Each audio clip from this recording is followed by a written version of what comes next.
listening to the Coffee Hour. I'm Andy Bates. I'm Sarah Gulseth. Today is Wednesday, December 11th. It is today, yes. It is. I looked at the calendar before I announced what time it was. This is true. It is Wednesday, December 11th, and we get to take a look at making disciples for life and some of the resources available for making disciples for life. And excited to talk about that. And that means that we have another Michigander in studio while you all were speaking Michiganese Yes. Before we went on the air. We were. Because Michigan's the best. Comparing. No offense, but... So, for all of you in Michigan today, or those who love Michigan, this is your day. It's true. Because I'm outnumbered in the studio. I mean, it's about chat. You always get an extra DCE in here, so... It's true. I need to line up another DCE. We haven't had a DCE on in a couple of days. So, thanks to Concordia University, Wisconsin for supporting the Coffee Hour. Find out more about Concordia University, Wisconsin at cuw.edu. Live uncommon. Joining us in studio today, the Reverend Robert Zagore, Executive Director for the LCMS Office of National Mission. Pastor Zagore, thanks for joining us in studio this morning. What a pleasure to be here, speaking Michigander. Yay. We'll have to have simultaneous translation for Andy. Just have it captioned so understand it. We are talking about making disciples for life, which we talked about at LCMS National Convention, and you and I, and we talked about it a few weeks ago. Now looking forward to January, the first Making Disciples for Life conference coming up. Excited about that, and the Internet Resource Center as well rolling out. But before we get into that, you've been in the LCMS Office of National Mission, is it 2 years now? Or about a year and a half. Year and a half. Wow. I like to round up. Well, I'll do that too. Before you came here to the LCMS International Center, how did you learn about the plethora of ways the LCMS Office of National Mission serves individuals, congregations, districts, all those whom we serve? How did you learn about all the different ways that Office of National Mission serves? Well, it was tough to do because we, in history, and I'm not saying that there's a fault to be drawn here, but we had a really tough time pulling everything together so that people could learn about the resources, learn about the office, and I tried searching the web to find out more about it and realized that this was like walking down into a maze underground with no lights on. It was just a terrible thing to try to find things. I know that I got a phone call and they said, "We'd like to interview you for the position that I now serve in, Executive Director of the Office of National Mission." And I said, "Wow, what an honor. I'll have to find out all that this does." And I absolutely could not. That's a problem. Eventually I took to just going to a Google search bar and typing in Office of National Mission, Lutheran Church, Missouri Synod, and got all of these entries, none of which really told me what I was looking for. And I realized right away that this is one of the problems that we were facing. Now, I think you're right in saying that it's a plethora because of resources and information that are available, because that's really what the problem of finding anything was. There was so much, it's hard to know where to start digging. It's sort of like if you're in a stadium full of people and they say, "Why don't you define the crowd?" You look around and you say, well, there are all these different people here and all these different age groups, and how do you start the definition when there are so many? And that's really one of the first things that I wanted to tackle with the Internet Resource Center, as you were referring to it, giving people an easy access to how to find what they're looking for, when they're looking for it, and make sure that we have this curated in such a way that people have an easier time finding what they need when they need it. It's like answering the question, wait, my church does that? That's right. Like when we post something on Facebook and it's something that people just don't, they have no idea that it's even a thing in our church body. Well, I won't identify him because he's a good friend, but I had a district president who had one of our directors out as a speaker at a conference that he was holding, and he announced at this conference that they were hiring some outside organization to do something that our office would have done for them for free. Whoops. And I called him up and I said, "What's going on? Did we do something to offend you?" He said, "I didn't know you did that." Mm-hmm. So we do have some communication issues within the synod, and we have great people and great resources. We love each other. We really do like to work together. It's just there's so much. It's hard to say, "Oh, well, I can go to this group for this, or that group for that, or this person for this." When I worked, sorry, I'm jumping in here. I have an Please. interception. It's fine. When I worked in higher education for a while, I noticed that this was a problem that many colleges face as well, in terms of, especially your presence on the web, trying to make accessible all the things that an organization as large as a college or a university is, to make that information all accessible on the web. Every department wanted their information on the front page, or wanted a link or a button on the front page. Of course. And so then, because you want it to be accessible, you want it to be accessible within like 2 clicks in order for people to find it. Well, I think that's probably similar to the challenge that the Office of National Mission faces. Well, anything here at the International Center faces is that there are so many things that we do, and we want them to be readily accessible to the person searching for them. How do you do that in a way that's logical, and that really is accessible? Yeah. Because there's so much. How does it not get buried underneath everything else? Right. And fortunately, technology is catching up with us, because it isn't just the church or a university. As you said, this is a common problem for every industry in the world. And I guess you could say that the Lord has blessed us with groups like Amazon, because they've actually done a pretty good job of putting together the kind of thing that you need if you've got thousands of resources, but you need to find the one, and you need to find out if that's good or not, and if it's well used. And in fact, there's a sense in which a lot of the behind the scenes work that's being done on our new Internet Resource Center is going to be a bit like Amazon, where it takes you to what the computer thinks you need from what you're asking. Not only that, but it's one of those resource centers that gets smarter the more it gets used. It gets used to the way that people ask for things and what it is that they're actually looking for. And as we create this site and continue to make it, it's not going to be a shopping site. It's going to be a resource site, but if it were a shopping site, oh boy, if it were a shopping site, we'd have more business. But we also want to find out, using the site, what people really want for their churches, because unfortunately, although we love each other and we work together, we also don't really know each other all that well within our synod. I mean, how many people even know the majority of the folks who worship in the neighboring congregation, the neighboring LCMS congregation, what they're like, what they're searching for, what the troubles of the parish are? We don't know each other as well as we should, and part of this effort, the Making Disciples for Life effort, is to make sure that we thoroughly know each other, that we are enabled to work together more deeply. And so collaboration is the word that I throw out so much, people are probably going to ban me from using it. But the whole idea is that we've got to start working together. The Lord, God willing, is going to come back before we ever finish this. But if he doesn't, then he's expecting us to work together. He tells us that.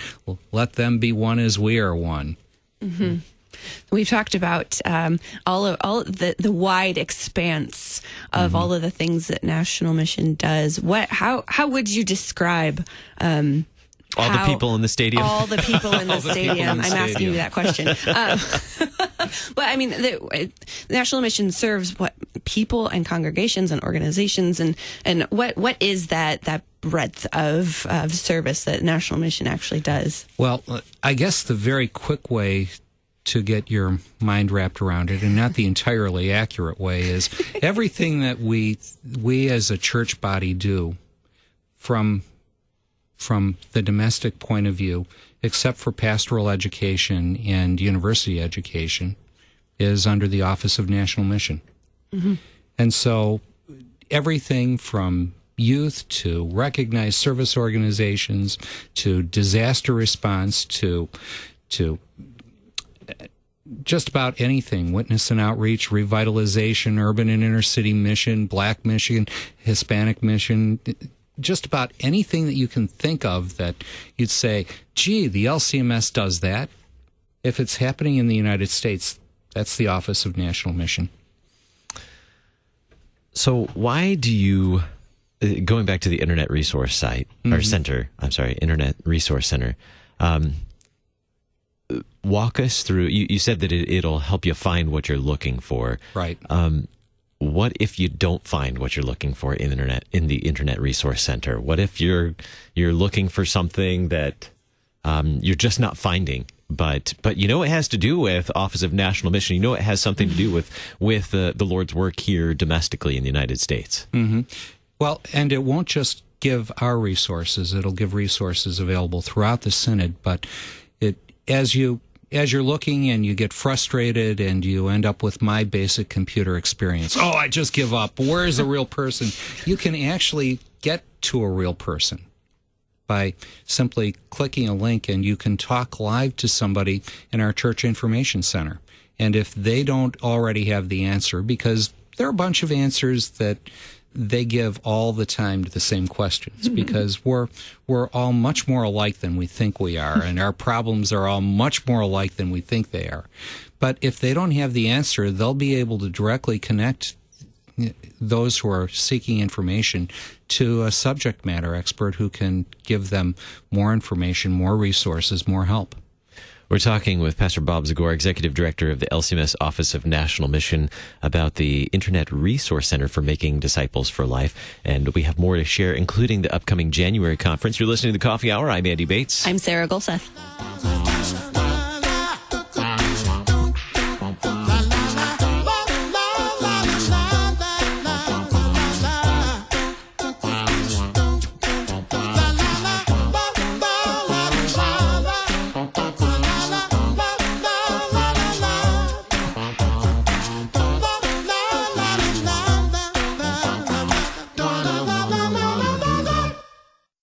You're a miracle.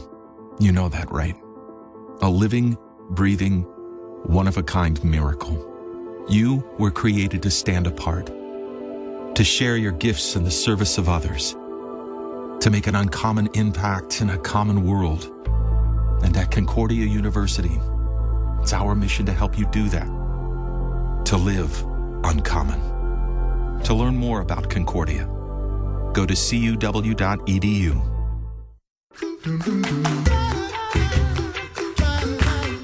Welcome back to the Coffee Hour. I'm Andy Bates. I'm Sarah Golseth. It is Wednesday, December 11th. We're talking with Pastor Bob Zagore, Executive Director of the LCMS Office of National Mission, about making disciples for life at the Internet Resource Center and all that you'll find there. Now, when are we expecting the Internet Resource Center to be made available? We're going to be showing people what it looks like at our January conference, January 9th through 11th. If you know the secret ways of the world, you can actually get in there right now. But we're not telling anybody that because we've been getting in there and doing all sorts of things and trying to make sure that at least when it's launched, it does what we say it's going to do.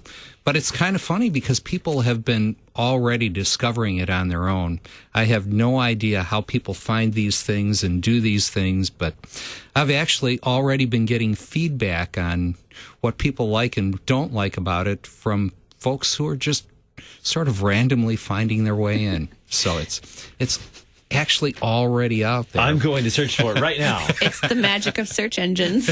It is. If you know the right keywords, you can probably find it. So we're talking about this resource center. I actually really want to go try to find it. But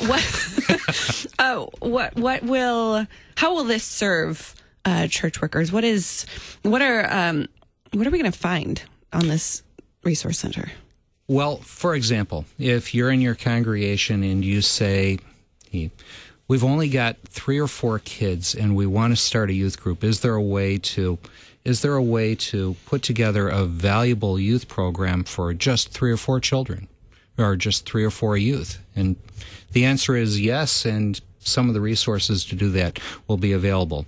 Or say we want to revitalize our congregation. We notice that over the last few years we've had more deaths than confirmations. We want to be able to reach out into the community, but is there a place to start? And the answer is yes, and you'll find the resources there and the help that you need there. Just about anything that the church really does on a regular basis, we're going to be able to give advice and help and resources regarding. And the ultimate goal is always to give folks an opportunity to connect with real people as well. You mentioned youth groups, youth ministry.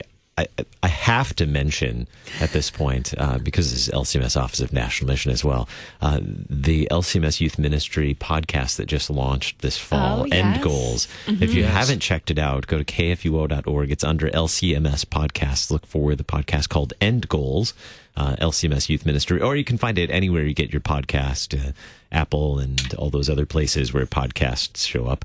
You can find End Goals, LCMS Youth Ministry there. It's an excellent resource, and you hear every other week from Pastor Mark Kiesling and DCE Juliana Schultz and their guests, and talking about a variety of topics, best practices really in some of the in youth ministry. So some great resources there. Some of the speakers from the LCMS Youth Gathering they've had on as well. Really good stuff there. Sorry, just had to plug that because it's so good, and they're I like great things there. Plugs. So we talked about the Internet Resource Center. Yes. Coming up in January is the Making Disciples for Life conference right here at the LCMS International Center. That's January 9th, is that right? January 9th through 11th. It's 3 days. The first day is a What We've Learned conference.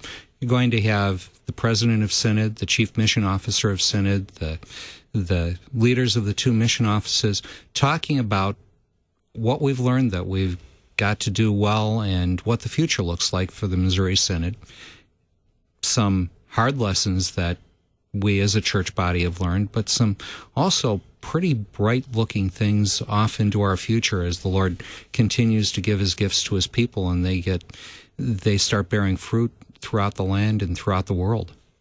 What makes this conference a unique conference? It's not like a typical conference where you like go and sit with like 500 people and someone just talks at you for a while. Again, I said I use the word collaborative so often that people are going to keep me from using it. I'm already noticing people around the Office of National Mission carrying rolls of duct tape that they're probably going to start using if they hear the word collaborative. But the idea is that this isn't just a place where you sit and you receive. This is also a place where you give.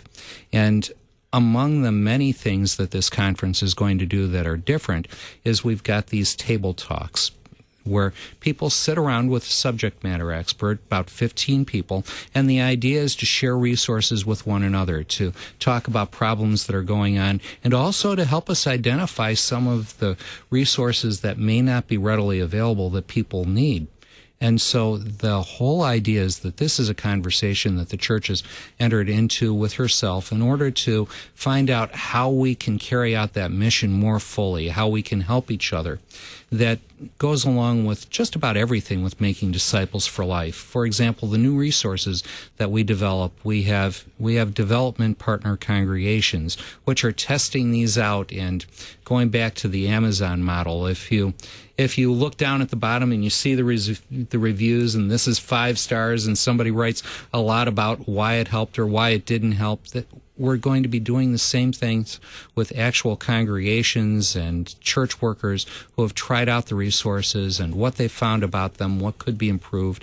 And we're going to continually use this feedback loop to improve and produce those things which are most needful for our congregations.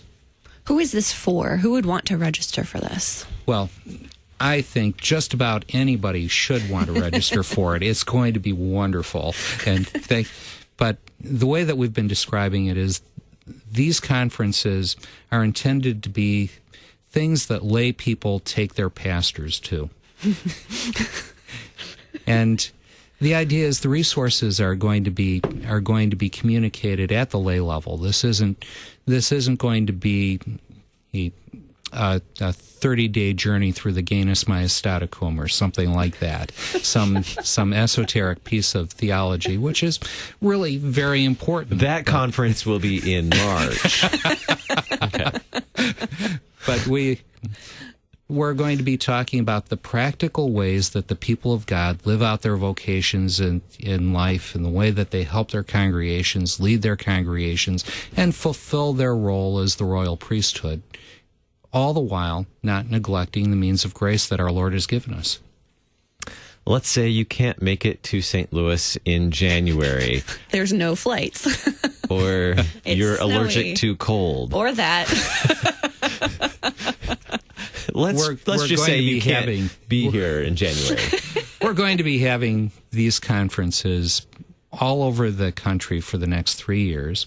We're probably going to be doing 3 to 4 a year, but we've actually had a lot of folks that we weren't expecting to reaching out to us and offering to host these conferences. So we've been delighted and surprised. But this is a real need in the Synod that we didn't actually recognize that everybody else recognized. We thought, hey, this sounds great and this is just what we need. How do we convince people?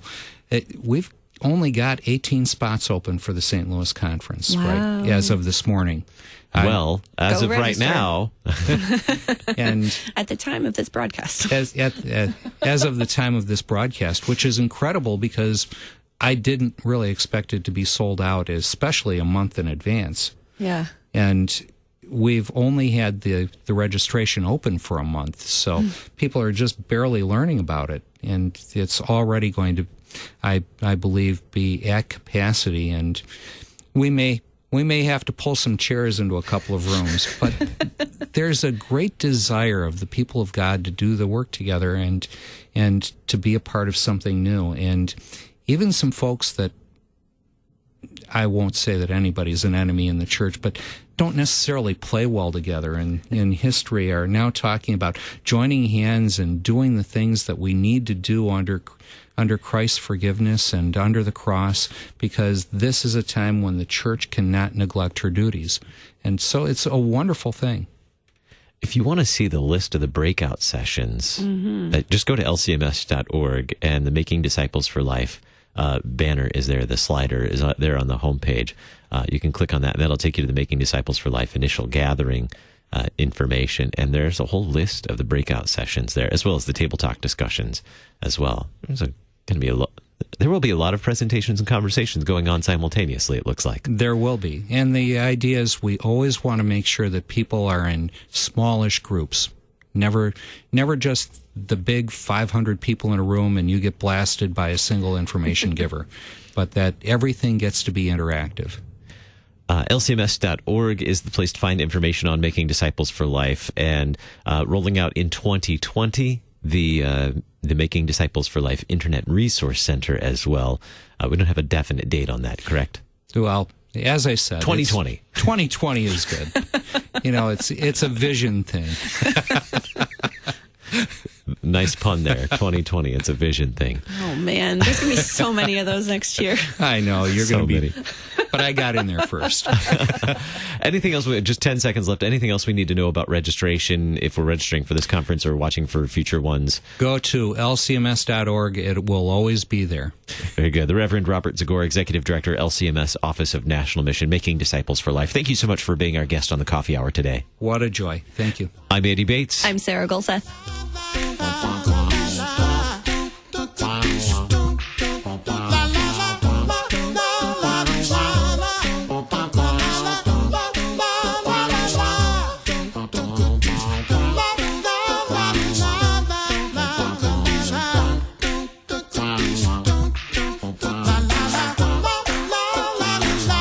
The Coffee Hour with Andy and Sarah is a production of KFUO. To support the Coffee Hour and KFUO Radio, visit KFUO.org. You can also text KFUO to 41444 or send an email to gifts@kfuo.org. And you can call us at 800-844-0524. KFUO. Christ for you, anytime, anywhere.